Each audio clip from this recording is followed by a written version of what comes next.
Good afternoon, everyone, and thank you for joining us today here virtually for the second part of our Chicago Municipal Governance Symposium, sponsored by the University of Chicago Center for Effective Government and Crain's Business Chicago. My name is Sadia Sindhu, and I serve as the Executive Director of the Center for Effective Government, housed here at the Harris School of Public Policy.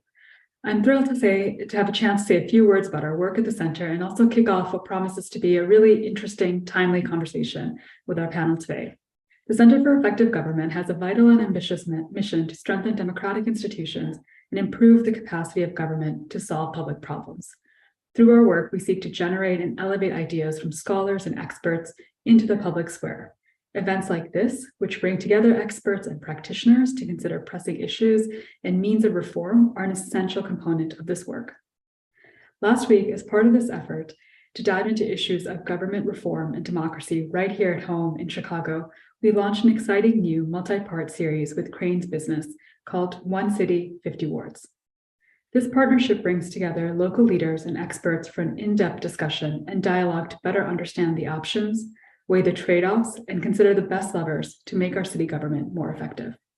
We hope you'll follow along with the series for the next few months with new articles that come out each Monday morning. This past Monday, at the launch of this symposium, we heard from experts, Professor Jessica Tronstein from UC Merced, the University of Chicago's Justin Merlot and Christopher Berry, and Crain's columnist Greg Hines on representation, corruption, and the inner workings of the 50 mini-mayor system. During this insightful conversation, we explored hybrid city council systems, incentives for the pursuit of citywide goals, and coalition building across a diverse Chicago. I'm excited to continue this conversation today with power and efficacy of the City Council within and beyond Chicago as we consider how our City Council collaborates with other government officials at every level and lobbies on behalf of the city on a number of critical policy issues. As a reminder, you can always learn more about this work by visiting our website at www.effectivegov.uchicago.edu and at Crain's Business at crainsbusiness.com. There you can sign up for our newsletters and for regular updates on this work and events. You can also find us on Twitter at UChicagoCEG and at Crain Chicago. Lastly, for all of you who are tuning in today, you are an important part of this conversation, and we've reserved a good chunk of time at the end for questions. Please feel free to drop a question for the panel by using our Q&A function, and we'll be sure to have those questions answered. With that, I'd like to thank you all again for being here today, and I'd like to turn it over to my colleague, Dylan Schaefer. Dylan is Assistant Director at the Center for Effective Government, who will now introduce our distinguished panelists. Thank you, Dylan. Sadia, thank you, and good afternoon, everyone. It's my pleasure to be here today to introduce our panel of experts who are joining us, starting with Julia Payson. Julia is an Assistant Director in the New York University Department of Politics.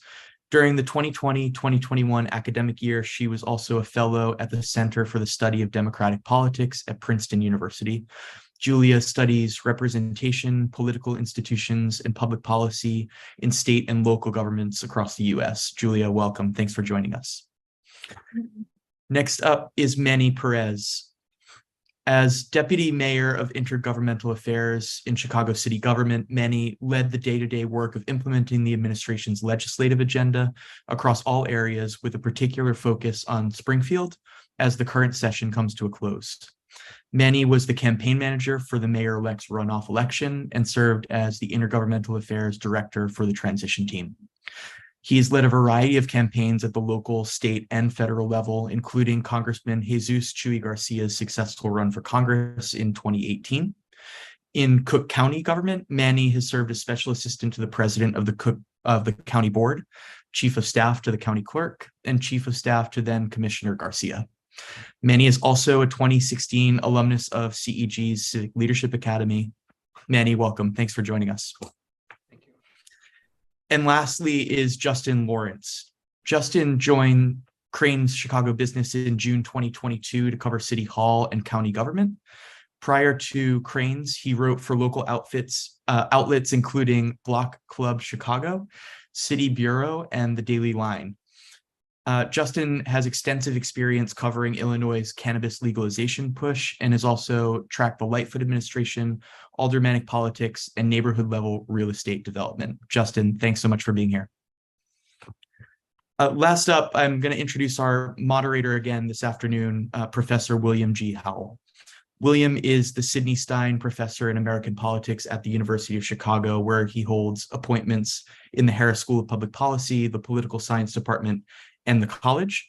He is also the director of the Center for Effective Government, as well as co-host of Not Another Politics podcast. He's written widely on separation of powers issues in American political institutions, particularly the presidency, and is going on research projects, origin of political authority, and the normative foundations of executive power. My pleasure to turn it over to you.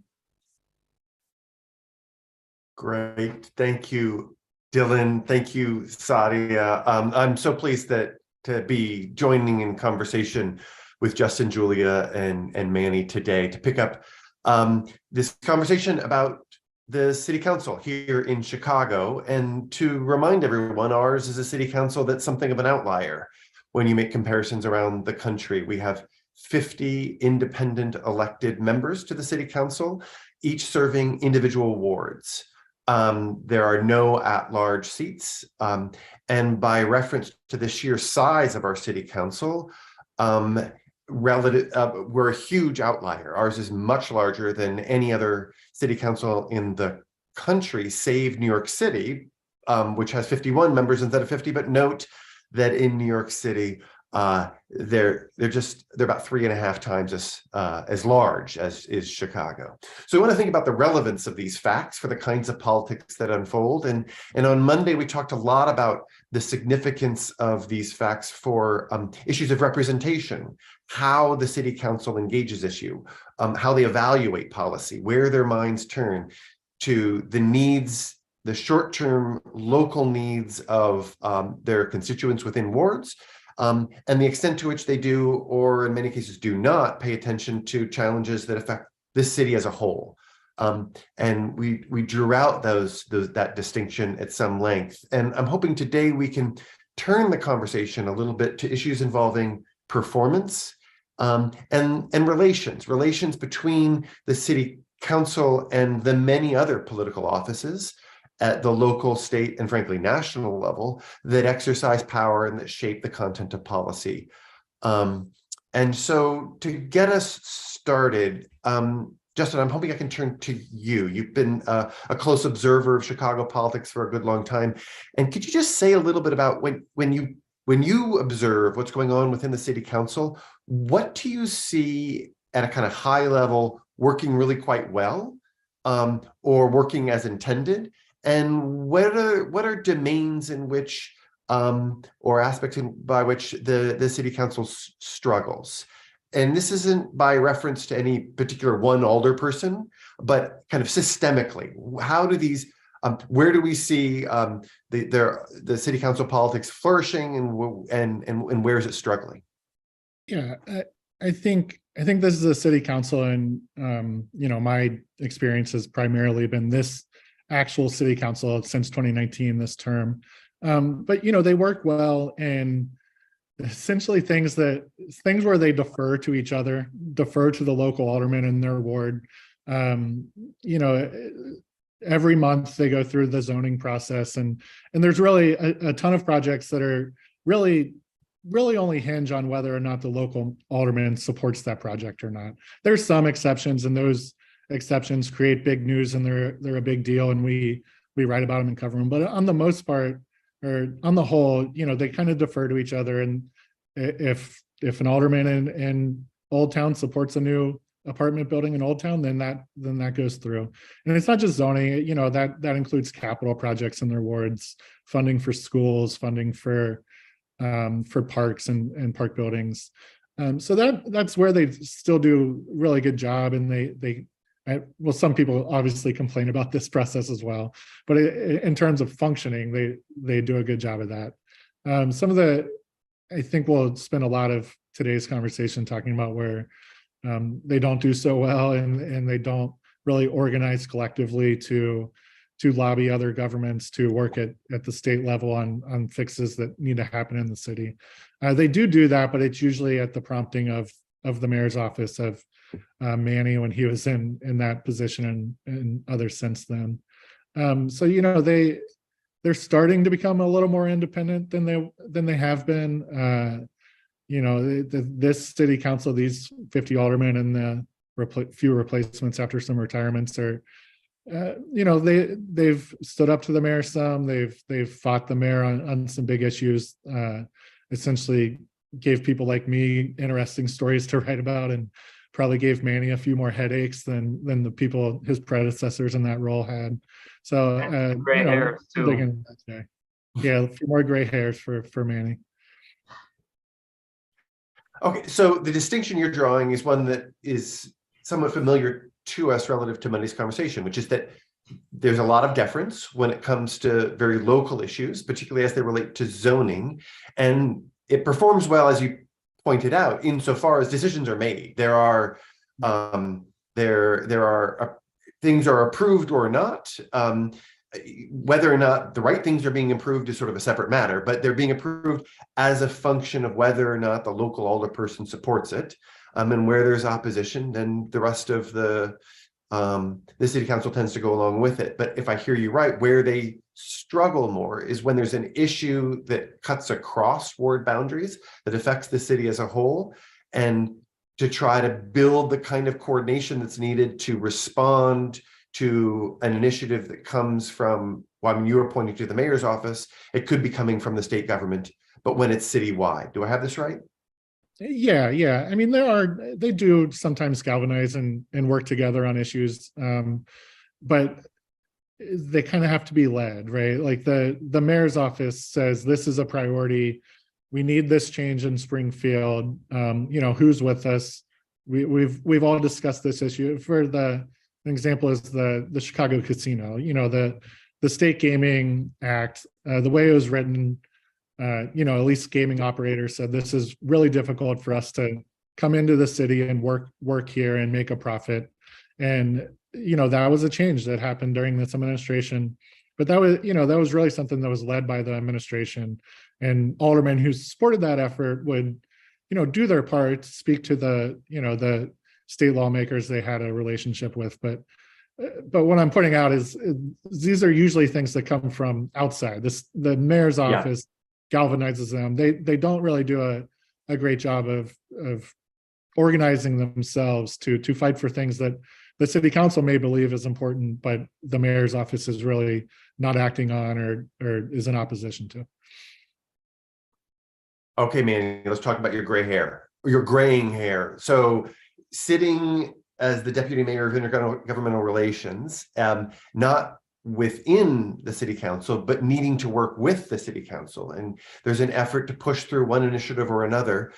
How would you characterize what those politics look like and the challenges that you confronted when working with this body relative to where you were sitting, which is over in the mayor's office? So I think it's, well, first of all, thanks. Thank you, Will, and thank you to the center for having me. And as an alum, I really do appreciate this conversation and getting the opportunity to talk about municipal government. I think it was interesting, the issue and the point that Justin raised about zoning and sort of seeing how different aldermen defer to each other on zoning matters.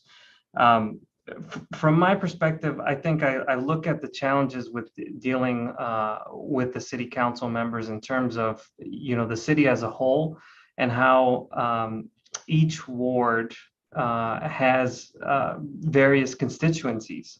And so each alderman is sort of elected to represent those different constituencies. So in some wards, you might have more police rank and file members. In other wards, you might have a more immigrant population. In some wards, you might be closer to downtown. And so these varying interests are always competing with each other in the form of elected members that are now in this body, who are there fighting for their constituents, and those constituents might differ drastically from the alderman next to them. So I think it was always a challenge in looking at, what policy initiative, what proposal from the mayor, and that she believed was important for the entire city, what was going to get passed in the city council. And one of the things that I would always say to the mayor and to my team is, we can get anything passed in the city council. The question is, what version of that are we going to get passed? And that's really where sort of the rubber, meets the road, is thinking about a policy initiative, a vision citywide, and then how do we get enough people on the city council to support? And in particular, how do we get at least 26 members of the city council to support that proposal? Okay, so unpack that a bit for us. When you say what version, does what you have in mind that there are favors that need to be given? And I'm not talking about graft here. I'm talking about the standard kind of concessions that one makes in a political process to individual alderpersons who represent diverse interests. Is it about just counting votes and saying, well, this group over here tends to care a whole lot about this larger issue, but we need to shift it in some systemic way? We need to, ratchet it up or ratchet it down, what our ambitions might be. Like, unpack that for us a bit. Yeah, so I would say I wouldn't call it favors. I think it's, everything is a negotiation, whether you're in government or in business. And now I'm in the business sector. It's a negotiation. How do you get to a compromise where each side gives a little, and you get to a point where you're not entirely happy with what that looks like, but you're willing to move forward. And so I think it is about understanding what each alderman cares about. So I know, from a public perspective, you have a lot of the zoning issues, which are relevant, and development projects are certainly important. But a lot of the conversations that I had with aldermen were about, trees that needed to be cut because roots were tearing up sewers for a particular homeowner in a particular corner. Or on the flip side, we were ripping up trees, and that alderman wanted more trees in their community. Or there were streets that needed to be resurfaced, or a viaduct was falling apart, and we needed to pull in 5 railroad companies that have jurisdiction over that viaduct. So those are some of the issues that they cared more about than a lot of the major sort of policy issues that would be covered in the media, right? And if we did those pieces well, if we were able to help cut through some of the bureaucracy, say we had a private contractor replacing a water main, and they didn't clean up the street properly, or we had and an alderman got complaints about that, we would get that call. And if we were able to help push through and alleviate some of those issues, then I think we were in a better position to negotiate on some of the bigger, broader policy initiatives. So, but if I take Justin's point, was that if you want to do systemic citywide reform, the initiative needs to come elsewhere. And you're saying, Manny, yep, okay, so here we are coming from the mayor's office, introducing something, say, on infrastructure change that's going to affect the city as a whole. What does it then mean to engage members of the city council? Well, the examples that you're providing are about then attending to their very local needs, right? It's about there's a particular block or even a particular house that is going to be disproportionately or adversely affected by a change or has a particular want or need. And if you guys can step in and attend to it, that then opens space or opportunity to advance a systemic change. But it's about meeting the members of the city council on their own turf, which is paying attention to the very local concerns that animate that institution. Do I have that right? Yeah, I think that's a fair assessment.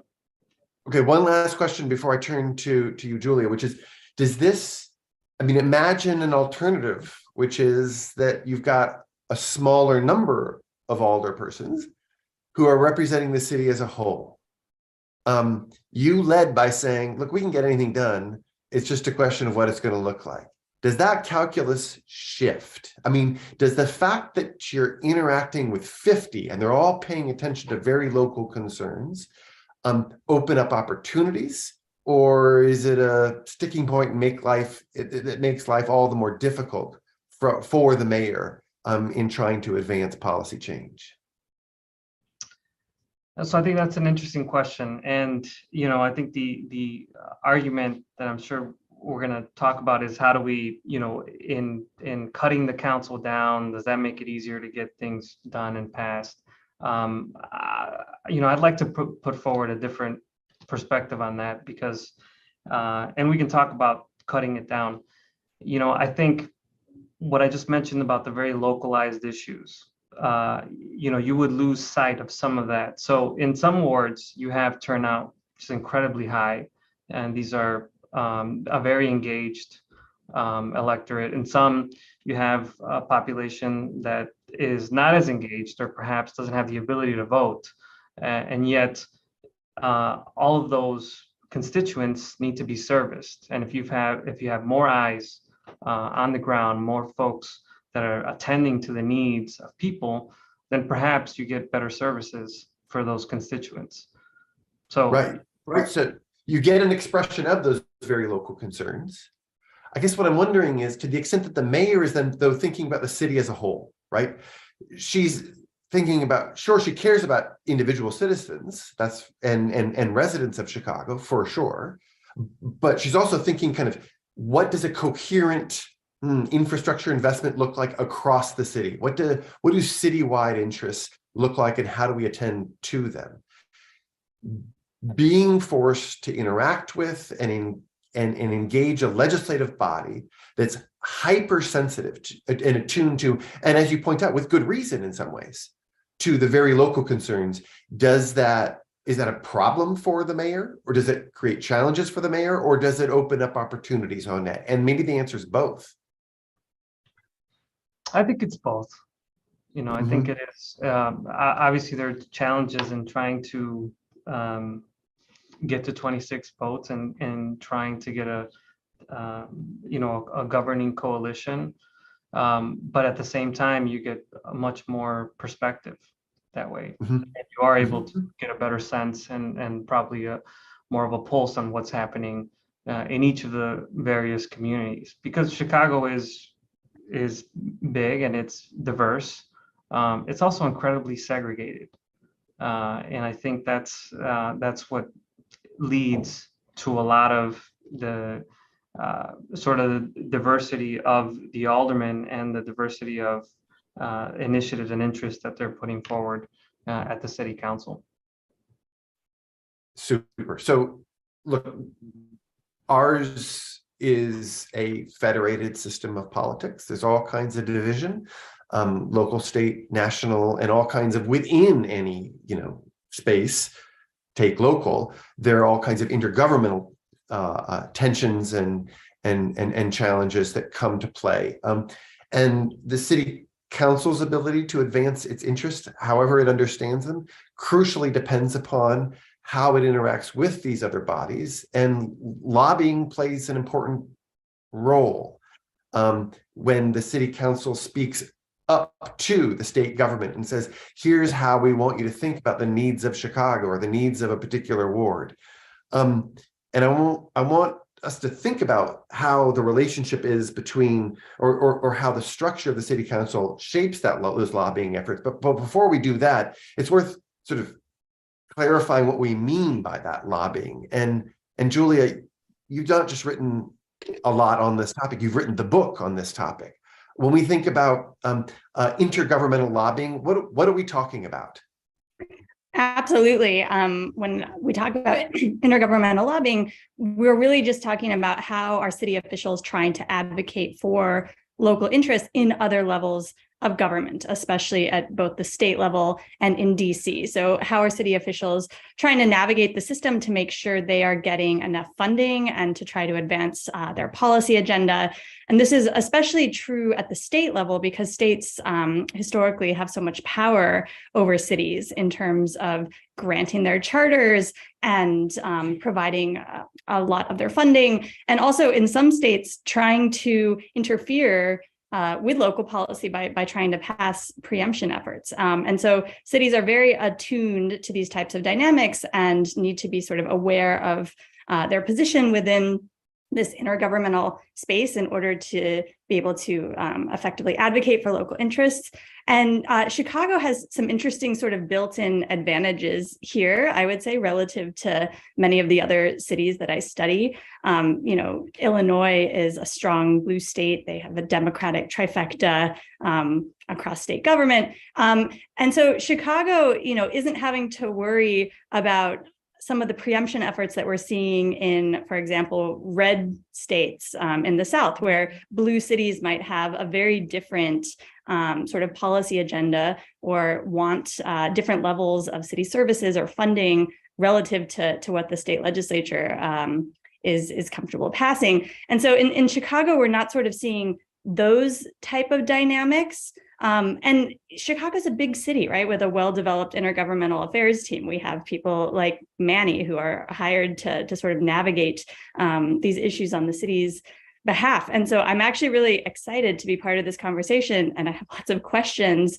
about what this looks like in Chicago, because my specialty is more just cities in general, New York in particular, not necessarily Chicago. Going back to something that you said earlier, Will, like I was also thinking about, does this hyper local focus of aldermen sort of make it easier for the city vis-a-vis the mayor's office and the intergovernmental affairs team to coordinate their advocacy efforts and to sort of enact any change that they need in Springfield? I think Justin said, if the mayor says we need this change in Springfield, who's with me? They'll get it. And my sense is that this coordination is in the best interest of efficiently getting sort of what the city wants as a whole. In other contexts where I've seen a more divided city council and a less powerful mayor, you see the city sort of unable to agree on its advocacy priorities and not having as much influence at different levels of government. So my hypothesis would be that having the hyperlocal focus of the aldermen and having, the well-developed staff in the mayor's office, it sort of streamlines things, but I would be curious to hear what Justin and Manny think about this. And I'd be curious how much input from aldermen the mayor's office gets and solicits when trying to craft sort of the intergovernmental policy agenda, because in order to advocate for local interests, you first need to have those defined and then have a plan in place, again, to sort of lobby or advocate in either Springfield or DC. That's super. Before I turn to them, because I want to turn to them with exactly the question you just raised, it's a super one. Underscore for us, Julia, like what's in play when cities look up at states and the federal government? What are they looking for? I mean, when we think about Chicago policy, it's not just what goes on between the mayor and the city council. It's about what they can get from the state and what they can get from the federal government. So what are the types of things that flow from those governments? Definitely. So the budget is always, the number one priority, and just wanting to make sure that a particular locality is getting its fair share of the funding that's being distributed. So of all things that cities lobby for, state and federal budgets are always among the most contested issues.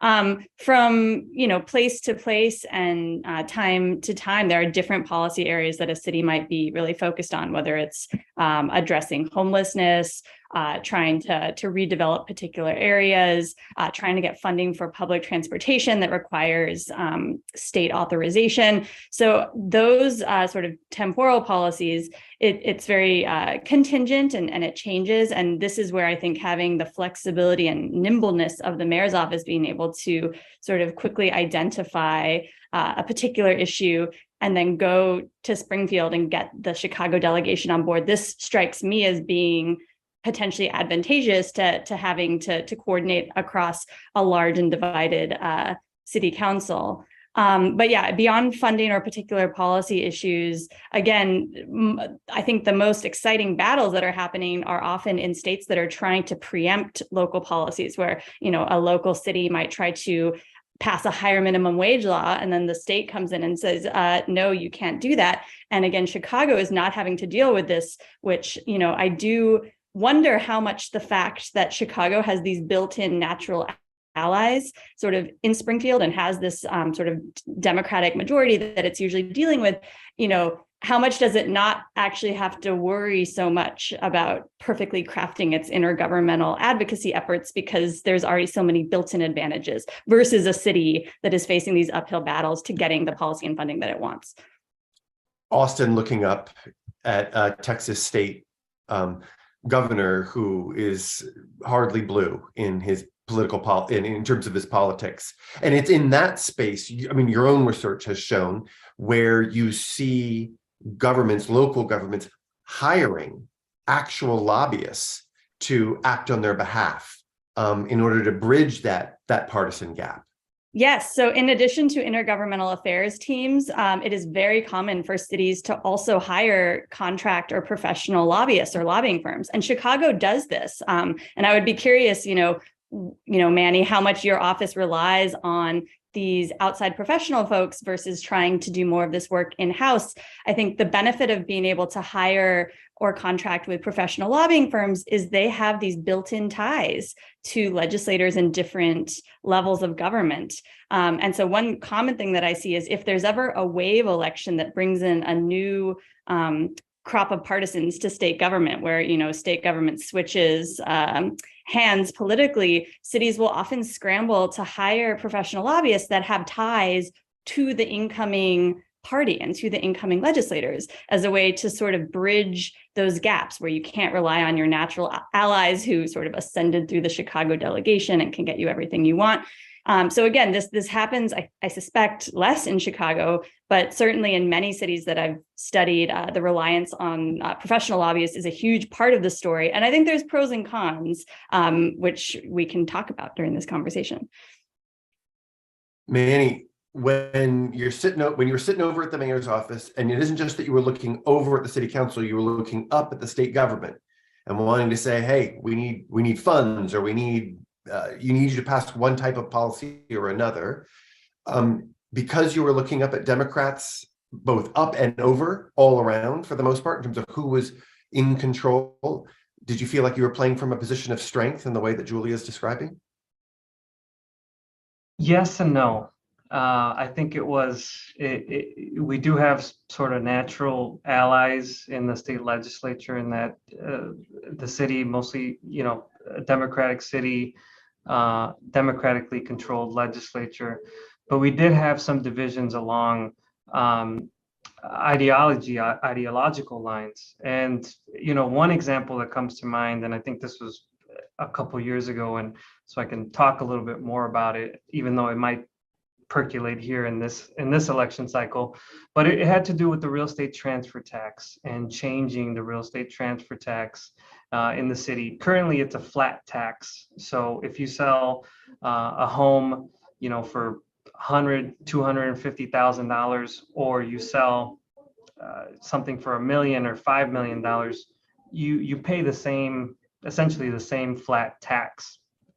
And so one of the initiatives that we undertook early on in the administration was to change that tax and make it a progressive transfer tax, so that if you sold a higher value home, you'd pay more in taxes. And that change could bring in the city probably about $100 million annually. Now, there was a group that had organized around this change and that wanted the entirety of that increment to go towards homelessness and fund those types of services. We were faced with a situation where we couldn't quite change it as quickly as we wanted to at the city council level, and we had to go to the state. And so we gathered our allies, we went to the state.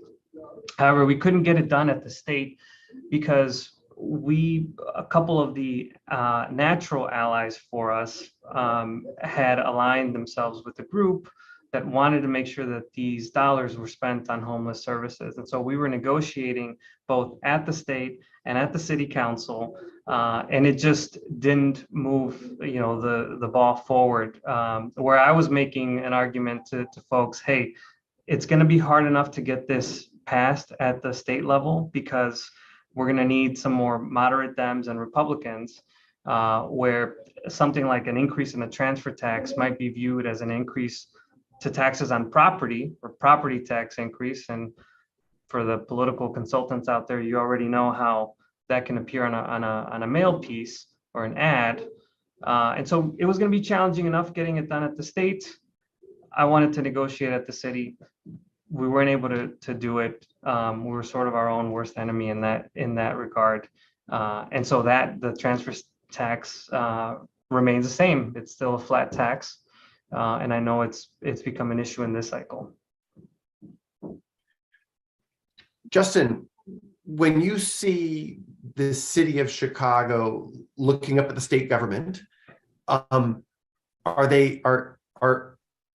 members of the mayor's team and the city council, are they harmonizing? Are they able to speak with sort of one voice because they're overwhelmingly Democratic and they're speaking to a legislature that is at least, it certainly leans left?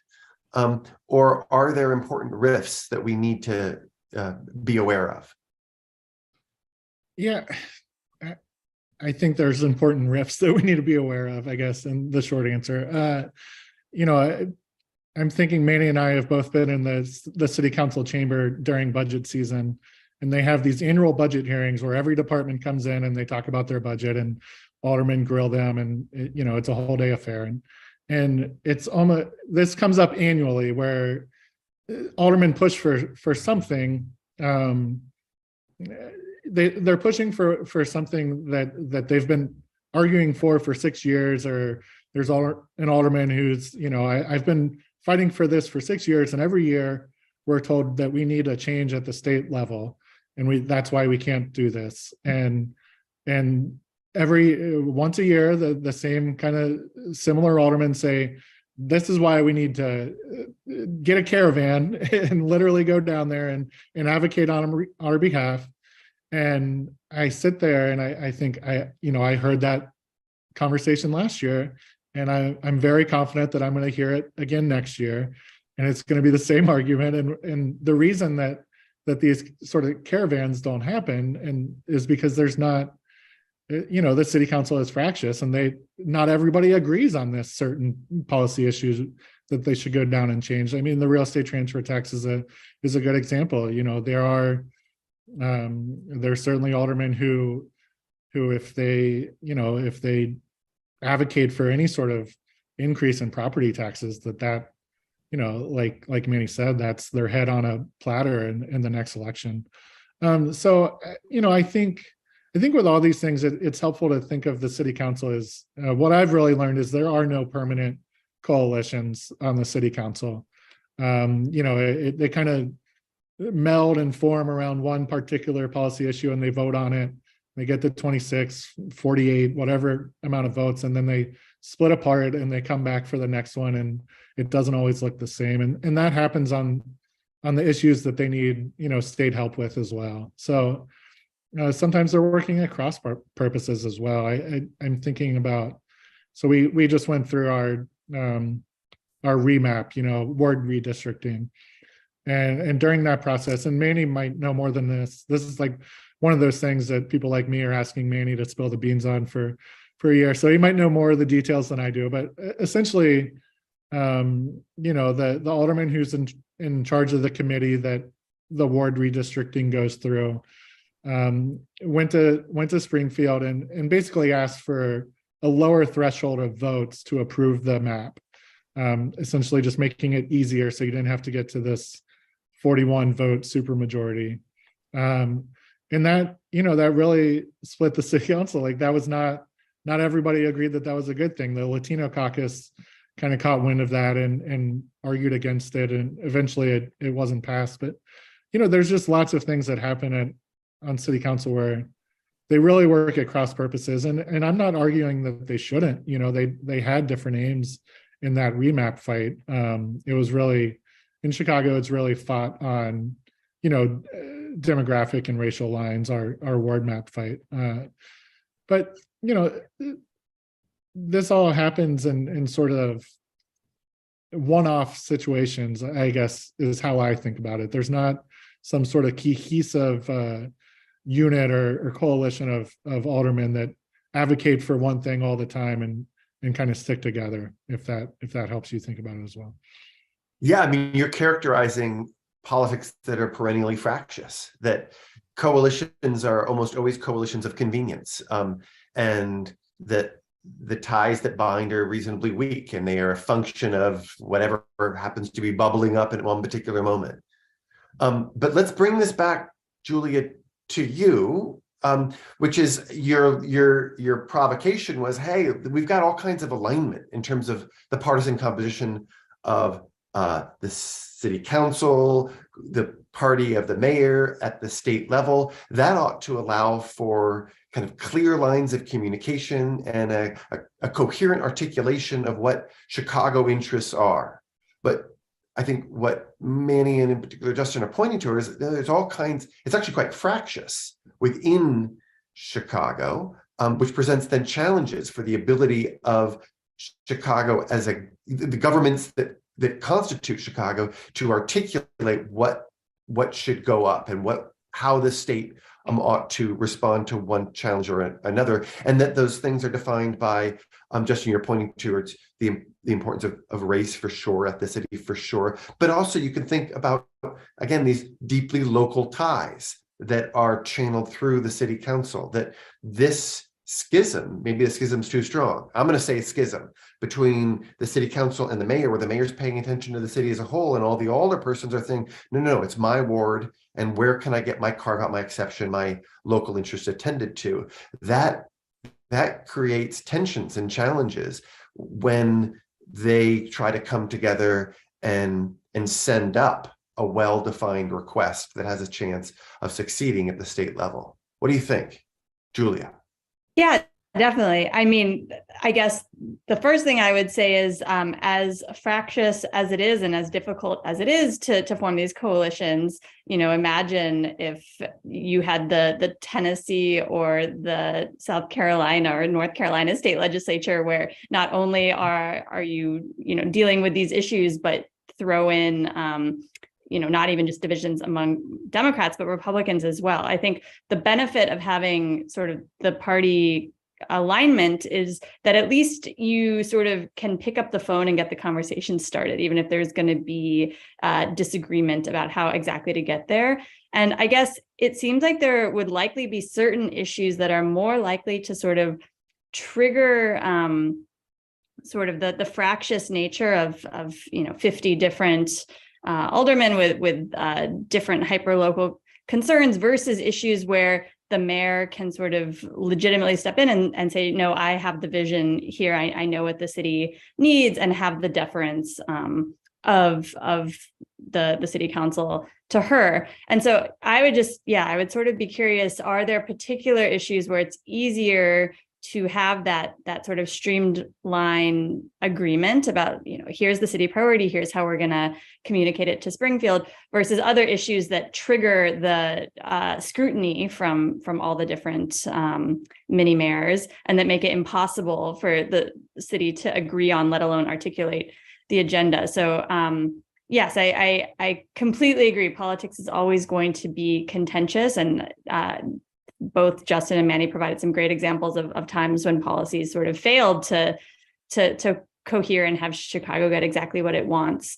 But yeah, I'd be curious sort of what the conditions are under which it's easier or harder, and whether certain issues are more likely to get passed. Mayor Manny, you're looking up at the state government and you're thinking, I want to articulate a particular view on behalf of Chicago. Are there some where you say, I've really got to bring the city council on board, and I've got to do a lot of work to cultivate their support? And are there others where you can say they're going to go along for the ride no matter, and so we just have to figure out what it is that we want?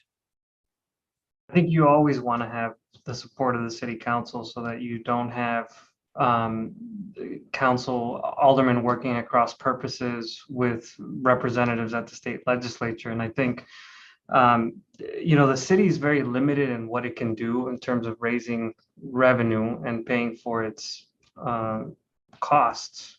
A lot of those levers are pulled at the at the state. And so, when we have ideas on great ideas. Some of the ones that Justin referenced and that come up during budget season, most of the time the administration is responding, well, that's done at the state level. We can only do it at the state level. That's really the challenge is how do we work closer with the state, and how do we have all of our aldermen aligned to ask the state to give us more levers to pull to bring in resources for the residents of the city. So, but are there some issues where you'd say that the task of getting them on board, again, this is from the vantage point of the mayor, right?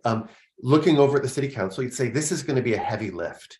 This one, getting either the active or tacit support of a critical majority or supermajority of the city council is just going to be really difficult, even though it's clearly from the mayor's vantage point in the interest of a city. Whereas this other one is, look, if we just go over and let them know, they won't get in our way.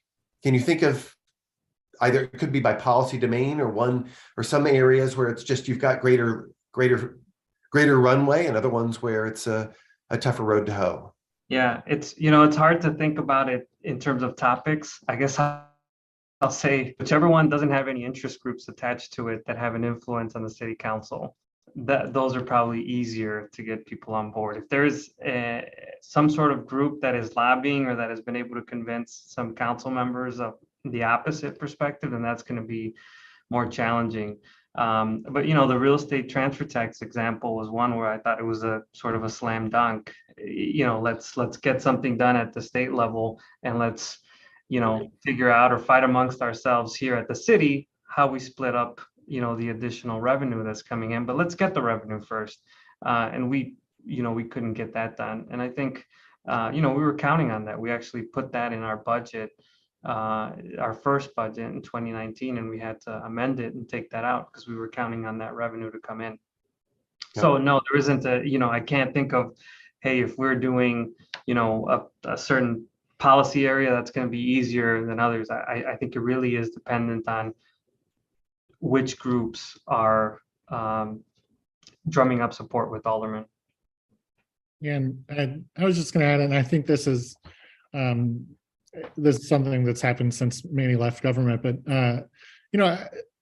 on some of kind of long flow of revenue, it seems to be harder for the city to convince the state to change, and there's a big changes that the state would have to make. But sometimes on other issues like I'm sorry, something very loud just fell next to me. The city recently, I think it was 20 million. I don't know the exact number, but we've had this influx of migrants come, a lot of them sent from Texas, and the city was really strained in the capacity to kind of immediately care for them and set up more permanent housing. And so the city did, my understanding is that the mayor's office did get probably more of my members of the Latino caucus to really advocate around that. And they did get, I believe, 20 million, which was not the number they asked for. They asked for more, but I can imagine a scenario, and like Julia is talking about in other states where it's Republicans in charge, that is a much harder ask right now than it is in Chicago and in Illinois. I want to remind our audience that they can submit questions, and we want to encourage them to do so. Some are starting to roll in, and we're going to turn to them in just a second here. But before I do, Justin, if I could come back to you, which is how a lament that I've heard when it comes to Chicago politics is that ours is a city that is governed by a strong mayor and a dysfunctional legislature, and that anything of consequence that gets done doesn't get done through the cooperation and deliberation and negotiation in a fair-minded way between mayors and alderpersons. It comes through a heavy-handed mayor driving through systemic reform, and that while some alderpersons may lament that, they can't do much about it precisely because they're so fractious and there's so much dysfunction that runs through it. There is a charged characterization of our politics. How fair is it I'll give you, and Manny, I'll come back. I'll let you weigh in on this too, because I'm sure you've got a point of view about the matter. But Justin, yeah. I think overall it's a fair view that a lot of citywide legislation starts in the mayor's office, or sometimes it starts with an idea from an alderman and then it gets co-opted by the mayor's office and repackaged as the mayor's idea. I think that happens in Chicago quite a bit. So I do think broadly it's a fair view, but I do, at least on this city council in this term, like there have one major example. I mean, the city council passed essentially a new community elected board to oversee the police department. And this is certainly something that the mayor campaigned on and she advocated for, but those talks really broke down, and they were at a cross point where I don't know that it was going to pass or that something was going to be approved. The mayor had kind of withdrawn from talks from there was two kind of advocacy groups within the city council pushing for slightly different versions of this board. And, the mayor had kind of broken off talks with them as far as I know. And I really think it was revived by those two city council coalitions coming together and kind of compromising and coming up with a plan and then more or less, forcing it back onto the mayor's office. Manny might disagree with this kind of simplistic view of it, but it would not have passed, I believe, without the mayor's support, and she ultimately did get involved and make a few changes to the compromise legislation and that she could support, and it eventually passed. But I do think, and I've spoken with aldermen, they point to that as something where they realize, I guess maybe realize their own power and influence to, if they're working together and kind of just forging on something, that they can get it done. I'm curious if Manny thinks everything I just said is junk and that this one of, it was really the mayor's office that pushed this through. But what do you say, Manny? Yeah, I would say it was part of what you said, Justin, was, I think, accurate in that, the talks broke down early on. There was a lot of momentum to get something done early in the administration. Talks broke down. These two advocacy groups were still out there, each with varying levels of support on the council. And then they came together, but still did not have, I think, enough support to get something passed. And I think at that point, I was heavily involved in that, in that negotiation and being in the room. I mean, literally going line by line in that piece of legislation, making sure that the people in the room were supportive, making sure that the mayor was on board as well. It was one of the most challenging pieces of legislation to get done because of the varying interest. But there was a willingness to collaborate and an understanding that coming together with this group and with the mayor, that we were going to be able to get something done, and approaching it with sort of that perspective and seeing what the end product would be and getting something passed. I mean, reiterating to the coalition that we were there to get something passed, and our perspective was in trying to get aldermen to support this version of the ordinance. I wish it were as easy as the characterization of a strong mayor that says something and that the council does it. I certainly would have made my job a lot easier to get things passed. I think it's more it had to be more collaborative. We had to strike more of a compromise. We had to really understand, even with allies, in that piece of legislation, even with people that I'm sure from the outside folks were saying, well, these particular aldermen are aligned with the mayor. They're going to be totally on board with whatever version she signs off on. That's not always the case. You have to bring people on board. You have to convince them. You have to give them, your perspective as to why this is important. It's never easy. It's always messy. Democracy is messy. Julia, when you look at cities across the country and you think about the ability of cities to lobby state and national governments, Do you see, or do we see much variation in terms of whether or not the mayor's out in front, the city council's out in front, some kind of collaboration between the two? Do we see variation on that front, or is it routinely the mayor who is exercising disproportionate influence, even though, as we've just, Justin and Manny have made clear, that doesn't mean that the mayor always gets precisely what he wants. What do we see in terms of variation across the country?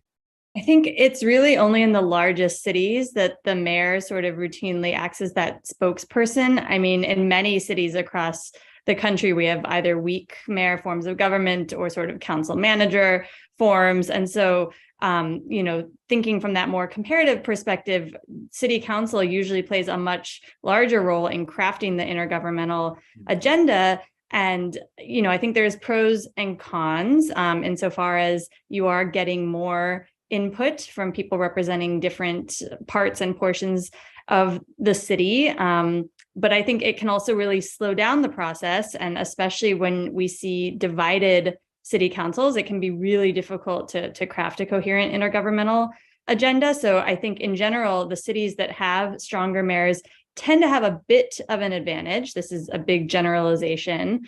But having that person who is already sort of seen as legitimately representing the interests of the city as a whole just makes a natural advocate for those interests in other levels of government. So in general, it seems like places with strong mayors maybe are a little more efficient in their lobbying efforts. But again, this is generalizing. We have lots of local governments and lots of cities all across the country. Great. If we could I'm going to turn to some of the questions. And the first one is encouraging us to turn our attention to the role of agencies. It isn't just mayor, city council. There are agencies that are performing in a bureaucracy that performs all kinds of functions. And Manny, you were pointing to earlier a great strength of, and you too, Justin, a great strength of the existing city council is its attention to the need for local services. And that, if a tree falls down, I know who to call. I call the alderperson and then I can get that solved. But we've got a question coming in about whether or not that should be the appropriate role, right? Is the role of the alderman policy or services? Should the role of aldermen be ensuring their residents receive the services they need, or should they be should their job principally be about deciding policy, wherein when my tree falls, I can call an agency that will act upon that policy and attend to the local need that I'm bringing forward. What do you think? Justin, I'm going to go to you first. How about that? I'd hope you'd stick with Manny on that one first. Yeah, keep him on the hot seat. We're going to come to him. Yeah. But I don't know. I mean, I'm relatively new to Chicago. I've been here 6 years, so I guess I'm not that new, but a lot of the times when I'm sitting in city council listening to fights, often I'm thinking it doesn't have to work like this. Like I've lived in other cities and I've thought my garbage was relatively picked up on time and service trees got cut down and I didn't really think about it or notice it. And Chicago is very territorial on that, like that. No, our way of doing it is best. We can't have these unelected bureaucrats, is something aldermen often say, deciding this stuff. So I don't know that I have an answer on this. I do think that because this is the way that we've always done it, that we're kind of protective of it, and especially aldermen themselves. I mean, if you are a good ward level services alderman, you're going to be very hard to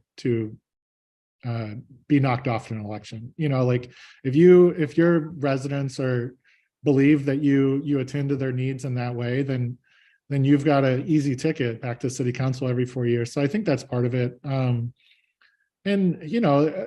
aldermen are also reluctant to give up power because it does come back on them. If the city, Manny might know the exact timeline, but the city moved its trash collection services from a ward-based service where you have trucks based in the ward and to more of a grid-based, trying to be more efficient and spend less money and hopefully do it better and provide better services. And it's aldermen kind of want that back. The last budget was, they didn't get it back to a ward level basis, but essentially from what I heard is not that this new system is terrible.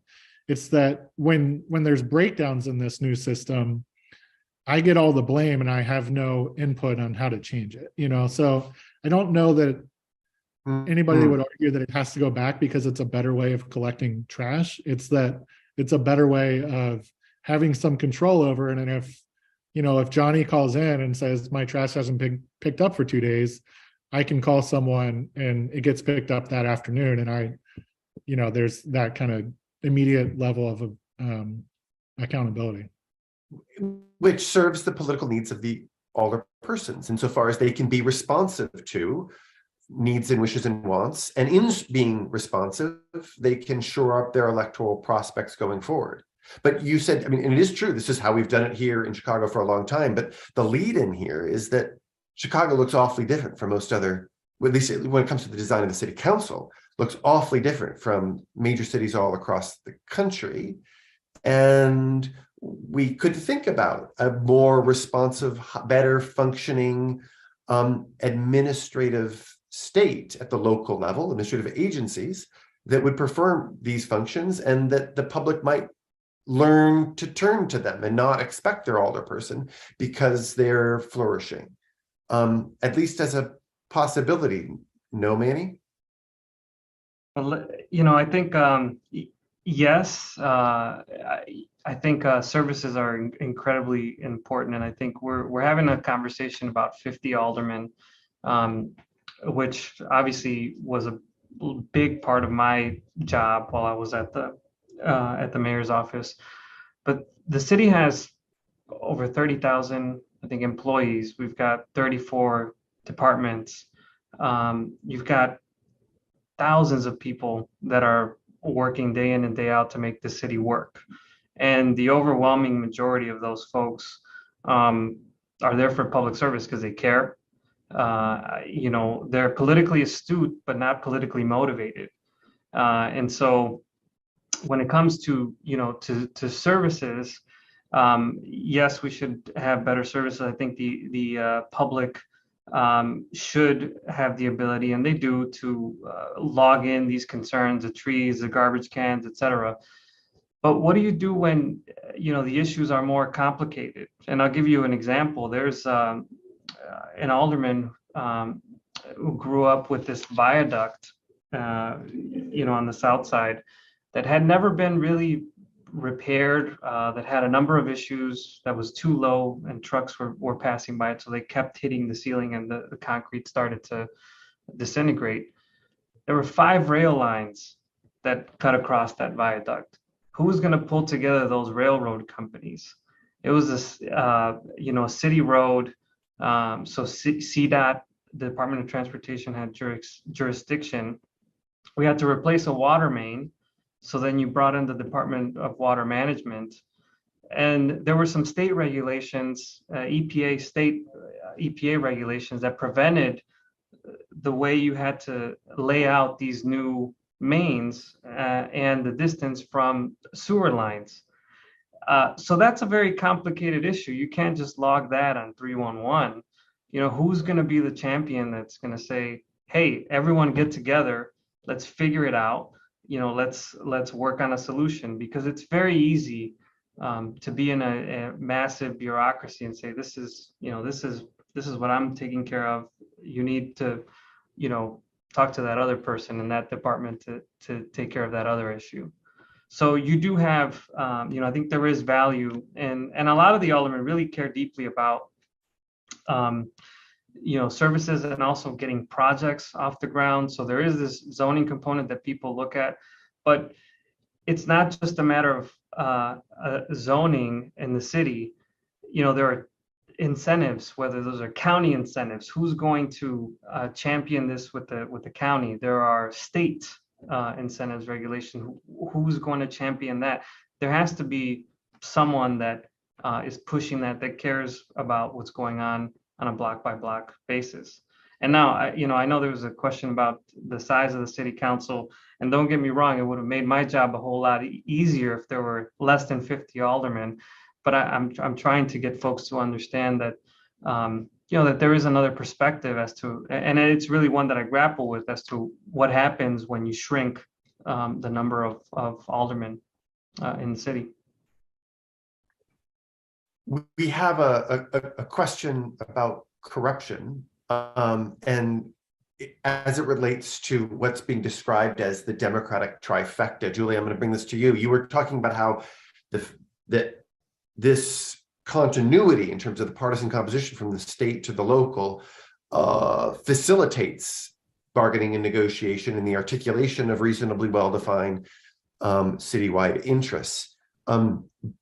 But when you have one-party governance, is that not a breeding ground for corruption? Which, if at the end of the day, what we care about is not just the articulation of citywide interests, but also issues involving performance. And we think that corruption is going to undermine or the ability of a city to actually solve its local problems. Is having a one-party cities, is that a blessing or is it a curse? Yeah, I think it sort of depends how that party came to power and whether we think elections are sort of operating freely and fairly. Historically, when we think about political machines that have ironclad control of government at all levels, they're not necessarily getting that power in a fair way. But I think if you have transparency initiatives in place, if you have elections that are working as they should, then there's nothing wrong if people have sort of congruent interests and want to elect in a slate of candidates that all share that ticket. I think that's part of the democratic system. And in fact, I think a lot of the threats to democracy now are sort of gerrymandering efforts or redistricting efforts that are trying to artificially break that up. So I think that the answer is it sort of depends how much do we think this trifecta is the result of dirty play or putting fingers on scales versus this is the will of the people and we have transparency and corruption initiatives in place and our elections are being overseen. So I think it's a contingent question. And interestingly enough, given some of Chicago's history, it's been an interesting city in terms of advocating for transparency initiatives. And there have been some very interesting efforts to address corruption and sort of ensure that the city is working based on that history. So I actually am kind of bullish and don't think it's so much a problem. I'm much more worried about Republican gerrymanders in other states other than Illinois than I am about the Democratic trifecta. But if we think about the need for oversight and accountability, you and I are from the same party. We were both freely, independently elected in a dominantly democratic city, and here we are. And so it's not that the machine is doing any particular kind of work. It's that here we are. The fact that we benefit from each other means at the margin, I'm going to be less likely to call out your misbehavior and you're less likely to call out mine. And in that sense, corruption can propagate from the fact that we come from the same party. And that's not a rap on voters. It's not a rap on the role of parties per se. It's just the willingness of us to step out and to say, you know what, Payson's doing something that she shouldn't be doing, or Howell's doing something he shouldn't be doing. It's less likely to be articulated. In that sense, the corruption can propagate. Sure. But, again, if we have transparency information initiatives in place where we're sharing information with the public, if we have journalistic oversight, if we have abilities to call this behavior out, in theory, we should then see either moderate or progressives aligning themselves around this bad behavior, or Republicans even having a chance to call it out. So there should, in a democratic system, there should be correctives to this. So maybe there is an incentive for that type of collusion, but you shouldn't be able to get away with too much without opening an opportunity for somebody to say, hey, this behavior is bad, I will run for office now. I think it's an open question, though, ultimately, right? Like I can see it going both ways.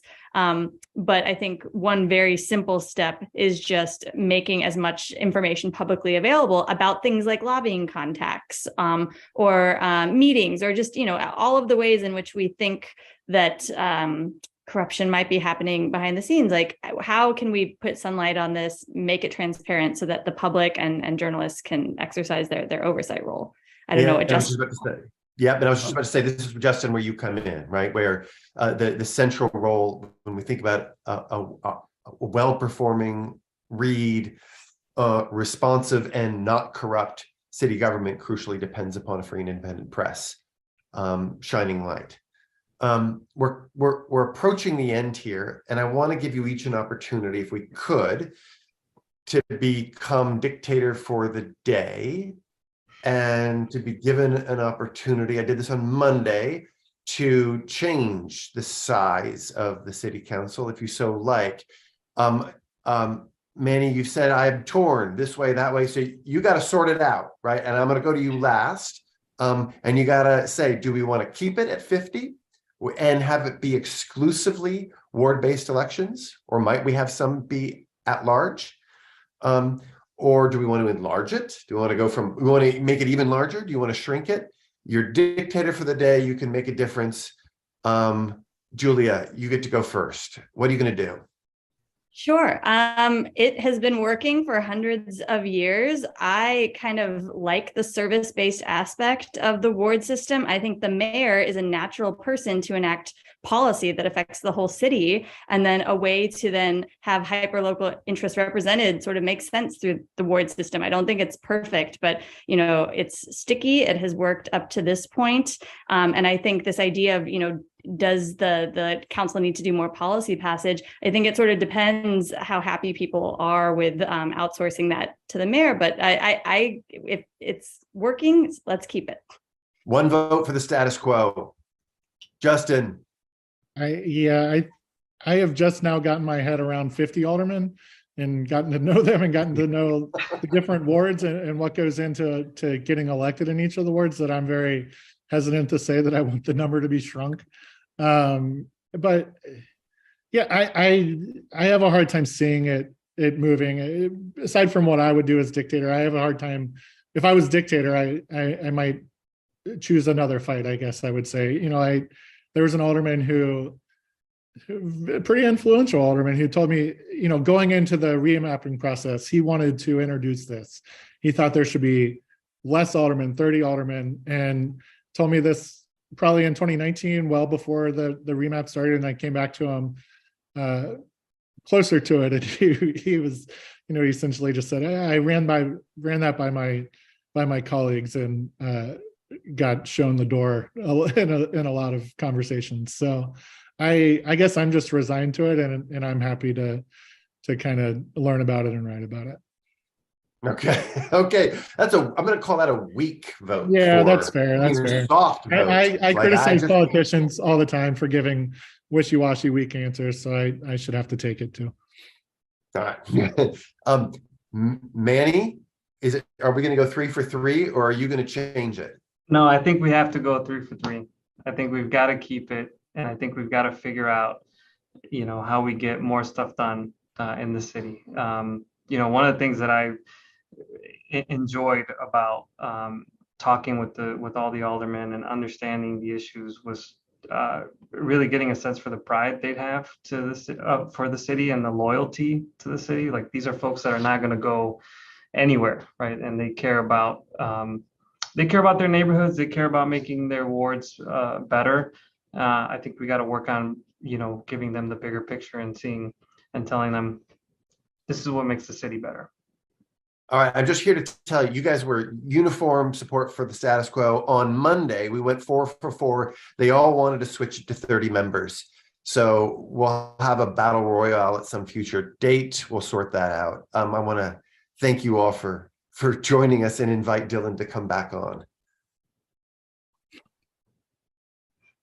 Will, thank you so much for leading us through that conversation. And thank you again to Julia, Manny, and Justin for your really insightful contributions. I think it certainly between today and Monday, there's been some really incredibly fascinating and timely discussion about some critical issues. So thank you all. I'd also like to shout out my colleague, Dion Lamel, who's sitting behind the scenes today, but who has really been the chief architect behind this symposium for all his hard work on behalf of our team. So thank you, Dion. As a reminder to all of you at home, you can learn more about our work on our websites, effectivegov.uchicago.edu and chicagobusiness.com. And we also encourage you to follow along with us and join the conversation on Twitter as well.